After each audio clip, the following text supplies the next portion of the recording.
अस्सलाम वालेकुम सर। वालेकुम अस्सलाम रहमतुल्लाह वबरकातुहू। अच्छा सर, कौन से हलके से आपका बेटा उम्मीदवार है और कब से वो जेल में है, जरा पूरा उसका बैकग्राउंड बताइएगा। सर वो एम फिल का स्टूडेंट है, बैरिया यूनिवर्सिटी लाहौर में पढ़ रहा है। हमारी रिहाइश है कोट राधा किशन, यहाँ पे क्या मलकाबाद लिखा नया राना जो है मलकाबाद पे, उसको कहते हैं, पुराना नाम है उसका कलाला वाला खूज। ठीक है, वहाँ के हम बिलोंग करते हैं। हल्का कौन सा है? PP 184 184 राना मोहम्मद इकबाल साबिक स्पीकर सूबाई असम्बली। ठीक है जी, उसके मुकाबले में हमारा बेटा भी कैंडिडेट है। क्या नाम है बेटे का? ज़कावत लियाकत अली जी। वो 3 माह से अंदर है। क्या क्या क्या जुर्म?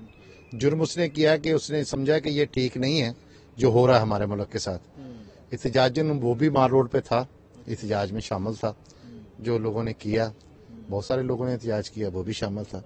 वो मेरा बेटा है। मैंने उससे पूछा तो वो उसने पूछा कि पापा आप ये बताएं कि अगर कोई रैबर अगर कोई आपके पकड़े जाएं तो क्या मेरा फर्ज नहीं बनता कि मैं आवाज बुलंद करूं। कौन पकड़ा गया था उस वक्त? उस वक्त इमरान खान। तो उनके पकड़ने के बाद उन्होंने जो शोहदा की यादगारें हैं, क्या उनको गिराना मुनासिब समझा? नहीं सर, शोधा की यादगार हम क्यों गिराएंगे? पहले तो ये बात है, हमारी फौज है, हमारा मुल्क है।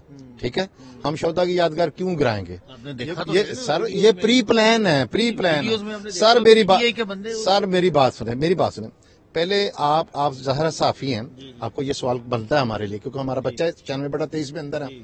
आप ये बताएं कि वहां कैसे जा सकता है? कोर कमांडर आप जाके दिखाएं, नहीं जा सकता बंदा। ठीक है, कोई खींच कर लेकर गया था? ना सर, कोई भी नहीं, वो उसकी लोकेशन ही नहीं है वहां पे। नहीं, मैं आपके बेटे की मैं आपके बेटे की बात यहाँ से नहीं कर रहा। मैं तो आपको ये कह रहा हूँ कि उस दिन जो सान्या हुआ पाकिस्तान की तारीख में गलत हुआ, गलत हुआ। जिसने भी सर नहीं सर, कोई भी डिफेंड, पाकिस्तानी कोई नहीं डिफेंड करेगा और जिसने भी किया मुल्क दुश्मनी की है और वो गलत हुआ है। अगर वो बेशक PTI वाले लोग हैं, बेशक हमारे बेटे हैं या हम भी हैं, तो वो गलत है, क्योंकि जिसकी वजह से मुल्क है, अगर मुल्क है तो हम हैं, मुल्क नहीं है तो कुछ भी नहीं है। ठीक है, तो ये तो अब मुझे बताएं कि अब आपके बेटे ने 3 माह से जेल में है। जी भाई, तो जेल से ही उन्होंने नॉमिनेशन अपने जमा करवाए, राना इकबाल जो साबिक स्पीकर है नून लीग के रहे हैं। जी सर, मुकाबले। अच्छा, फिर क्या हुआ? उसके पेपर जो थे वो रिजेक्ट कर दिया उन्होंने, रिटर्निंग अफसर ने। किस बुनियाद पे? इस बुनियाद पे कि इसकी प्रॉपर्टी नहीं है कोई। ये उसने फैसले में लिखा? फैसले में लिखा उसने।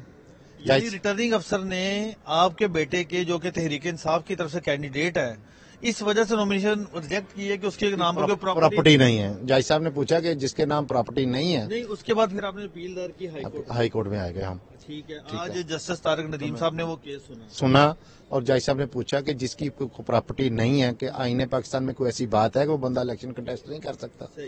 आर ने उसका कोई जवाब नहीं दिया। उन्होंने कहा कि और रीजन लिखी आपने आर्डर में? उन्होंने कहा नहीं सर, इसकी प्रॉपर्टी कोई शो नहीं हुई, इस वजह से हमने इसके रिजेक्ट किए। वो जज साहब ने कहा नहीं भाई, वो जो स्टेट का वकील था वो भी साथ था। उन्होंने कहा जी आप बता दें ये रीजन बनती है?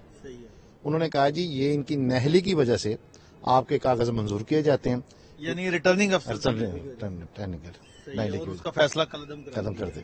ठीक है। अच्छा, आपका बेटा इन दिनों में जेल में है, तो आपने बताया कि वो स्टडी भी कर रहे हैं? जी सर, MPhil का आखिरी सेमेस्टर था और वो उसी कोर्ट से ऑर्डर हुए थे पेपर के जेल सुप्रिटेंडेंट को, और मैडम ने ऑर्डर भी इस तरीके से किए थे कि इसका आखिरी पेपर है, आखिरी सेमेस्टर है और वो गोल्ड मेडलिस्ट भी है। ठीक है, बैरिया यूनिवर्सिटी से। तो उन्होंने कहा कि ऑर्डर इसका पेपर करवा के और उसको वापस रिपोर्ट जमा करवाएं। फिर पिछले हफ्ते उन्होंने पेपर करवाया, सुप्रिटेंडेंट साहब ने मुझे से लेके गए बैरिया यूनिवर्सिटी, वहां से पेपर करवा के वापस ले आए उनको। अच्छा, अब मुझे ये बताइएगा कि जाहिर बात है 9 मई की हर बंदा मजम्मत तो करता है। इस वक्त आपके बेटे से आपकी जब मुलाकात हुई तो क्या उनके प्लान है? उनके प्लान यही है कि पाकिस्तान में हम जो